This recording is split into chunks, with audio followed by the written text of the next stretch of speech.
大家好，我是刘超，今天聊聊我不会再买的东西。极简之后，我进行过很多次反思。今天这个呢，就是刘超的购物的错误清单。我不会再买不在购物单上的东西。出门购物不带购物单，就像旅行不带地图一样。尤其是我们去超市的时候，可能有60%的东西都不在我们的计划之内。有一次，我家里边没有牛奶和面包了。哎呀，匆忙之下我就冲向了超市，东逛西逛，买了一大车的东西，结果就是忘记买牛奶和面包了。我不会再买打折但是不合身的衣服。刘超确实买过很多打折但是不合身的衣服，比如说有些衣服太大了，像这件衣服，我当时买的时候呢，它就有点大大的，但是呢，旁边的朋友说啊，这件衣服很时髦啊，你穿上去还不错哦，然后我就买了，结果你猜怎么样？一次都没穿过。还有呢，就是有些衣服呢是太小了。每个人都有一个美好的愿望啊，我想，某天我瘦了之后，这件衣服我能穿下来吧？可惜等到真的瘦下来之后呢，这个衣服已经过时了，还有压根儿就没瘦下来。下一个我不会再买的东西呢，就是我不会再为贪小便宜而买东西。大家知道世界上最精明的商家他卖的是什么商品吗？世界上最精明的商家他卖的是便宜感，就让你有一种占便宜的感觉。比如说我们看到一个东西在打折，特别便宜，你可能就会忍不住去买吧。刘超这种买下来的东西真不少，比如说某某某网站，它上面有这种1毛钱你就能买到了一大堆纸巾，还有就是2毛钱1包洗衣粉等等这些，你就觉得哇好便宜啊，你就去买了。结果呢，它要100块钱才能够包邮啊，所以你又不得不去拼很多的单，然后买更多的东西。这就是为了贪便宜而买了很多自己根本用不上的东西。下一个我不会再买的呢，就是那些跟风的产品。新开了一家奶茶店相当好，要不要去尝尝？哇，那一家拉面馆新开的，排队超长，要不要去排队？哇，这样的错误我原来都犯过。新开那家奶茶店呢，我也去排过队。新开那家拉面馆，哇，我也去等了很久。我等啊等了半天，终于喝到口，也吃到口了。为什么和我想象的当中的不一样呢？并没有那么好啊。下一个我不会再买的就是我不会再去冲动的购物和买东西。比如说我原来有一段时间生活压力非常大的时候，我把自己称作叫人肉垃圾桶嘛，什么东西都喜欢买，然后喜欢疯狂的去囤积。那个时候我的购物纯粹是一种减压方式啊。其实我后来在想，这个我自己的压力还是在那儿，并没有消失多少。减压方式有很多种，我不一定要购物啊。为了减压而去买了这些东西呢，都是属于当时的不理智的冲动消费，后来全部都断舍离了。极简生活之后呢，我不会再买别人眼中的好东西，因为我们每个人的这个评判标准不一样，别人的标准不一定合乎我们的要求。有些时候啊，别人的鞋子不一定适合自己的脚。比如说我就真的买过一双别人眼里的好的皮鞋。这双皮鞋呢，当时别人说哇非常好，如果你穿上之后就会怎么样。我就买了一双啊，结果穿了之后相当的不舒服，以至于让我怀疑我的脚是不是有问题呢？所以说真的是别人的标准不一定符合我们自己的要求，不买别人眼中的好东西。就算是别人疯狂的推荐，我们也要试一试之后再做决定。极简生活之后呢，我不会再买奢侈品。说起奢侈品，不知道大家脑袋当中首先想到的是哪个品牌或哪几个品牌？刘超这里说的这个奢侈品呢，是带引号的。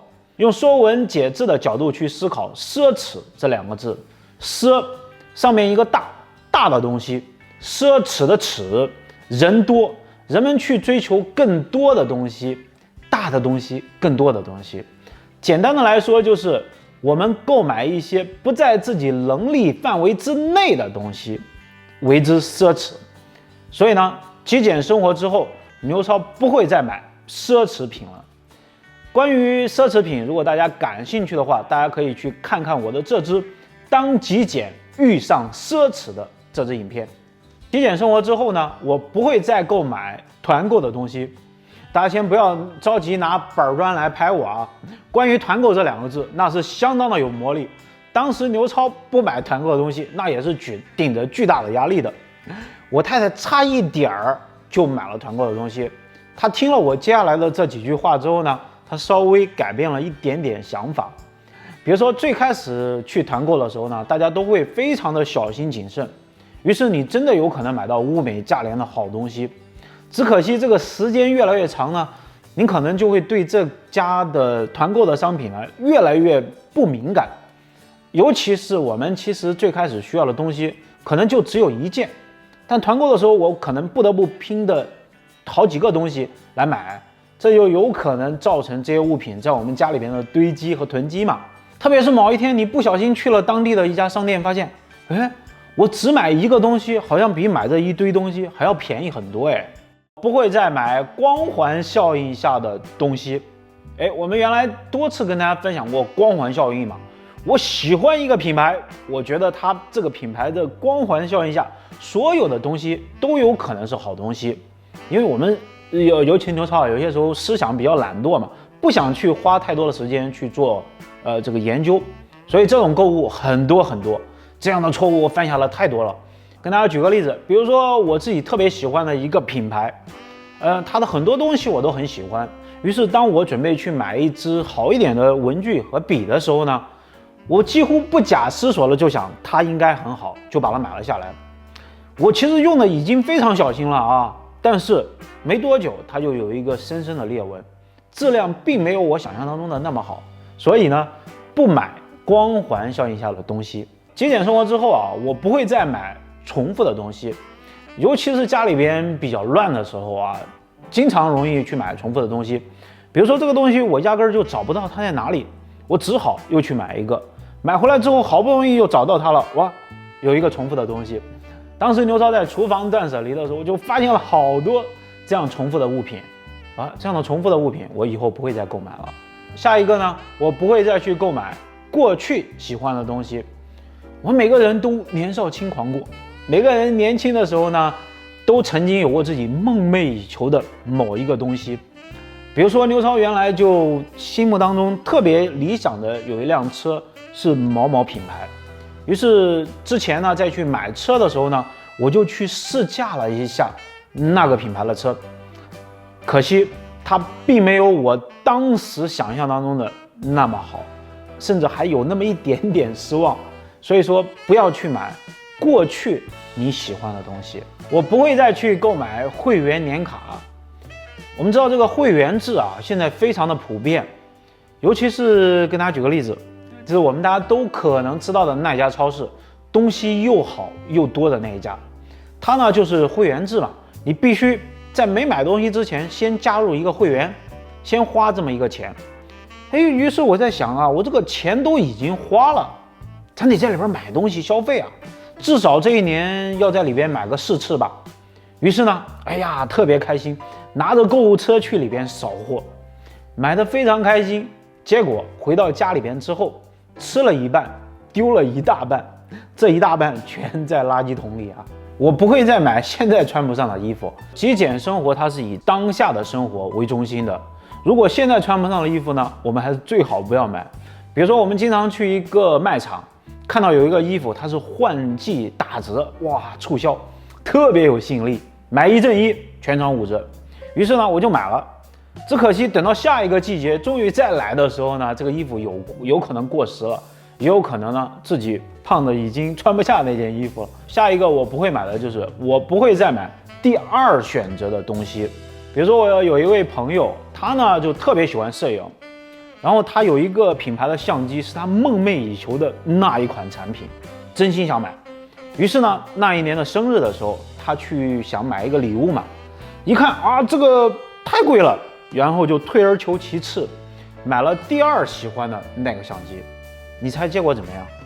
这个相机他没用几次，第2年生日的时候，他还是花重金买下了他喜欢的那个。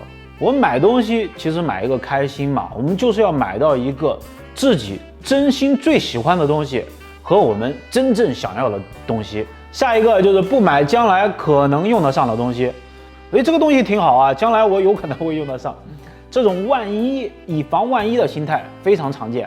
牛超当时因为这个将来有可能用得上，囤积了好多东西，比如说家里边的那些餐具啊，明明它有一个4套装，还有一个8套装，我一定会果断的选择8套装，因为万一要是家里边来8个朋友怎么办？但家里边好像从来没来过8个朋友啊，这就是不为将来而买单。节俭生活之后呢，我不会再去买多余的东西。比如说牛超多次提到的这个地毯或地垫啊，牛超现在家里边唯一保留的一个地垫呢，就是淋浴间外边这个地垫，为了防滑嘛。但其他的地方，比如说这个多余的地毯呢，还有地垫这些部分，我都把它现在都已经断舍离掉了，我也不会再去买了。为什么呢？就是因为它让家里边看上去没有那么清爽，而且打扫起来非常的不方便。不再买难处理的东西。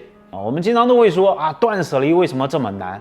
其实买的时候很爽很开心，但断舍离的时候，尤其是丢掉的时候，那真的是很难的一件事情。尤其是那些大的家具啊，还有就是家里边的一些用品嘛，它处理起来是非常难的，所以还不如在买的时候就非常的小心谨慎。下一个我不会再购买的就是我不会再去购买质量差的东西，质量和数量永远都是质量更重要，而不是数量。但有些时候家里边为了应急嘛，需要用这个东西，匆匆忙忙之下特别容易选这种质量差的东西，应急之用嘛。可惜这样的东西后来我们都不会喜欢，还是断舍离掉了。所以如果情况允许的话啊，我们还是去买质量好的东西。10个差的东西不如1个真心喜欢的好质量的产品。我不会再买和家里边完全不搭配的纪念品。我们经常出去旅行的时候呢，就会买到一些当地特色的纪念品。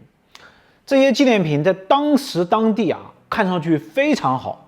比如说当时我去京都旅行的时候，我看到了一些这种当地特色的人偶，还有呢就是有一些很漂亮的绘画作品啊，哇，非常心动。于是呢就把它买回家。拿回家之后，哇，我左看右看，找遍了全家的各个角落，实在是没有一个地方能把它安顿下来。怀着非常抱歉的心情，我还是把它们断舍离了。所以啊，还不如从一开始就不买这些和家里边风格完全不配的纪念品，不买恰好都售完的东西。我们去商店或卖场的时候，这3个字是不是特别有吸引力？限量款，觉得哇，这个好紧张啊！如果不买，我就和它擦肩而过了。后来我终于学会了如何去买，不用可惜，这个东西已经消失在人海。后来我终于在微笑当中明白，有些东西一旦错过了，就不用再去买。如果我们刚好在这个商店当中遇到一个商品啊，它碰巧就卖完了，我们不要有任何的遗憾，那只能说明我和这个东西没有缘分。节俭呢，它是一种态度，放弃更是一种艺术。我们今天说不再买什么东西，其实是为了能够给我们真心喜欢的东西留出更多的时间和空间。刚刚这些呢，就是牛超极简生活之后对于购物的一个反思。我的这些错误清单上的东西，我以后自己不会再购买了。不知道您还有哪些宝贵的经验呢？请在下方留言，我们大家一起交流和讨论。牛超爱阅读，生活即修行，我们下次影片再见。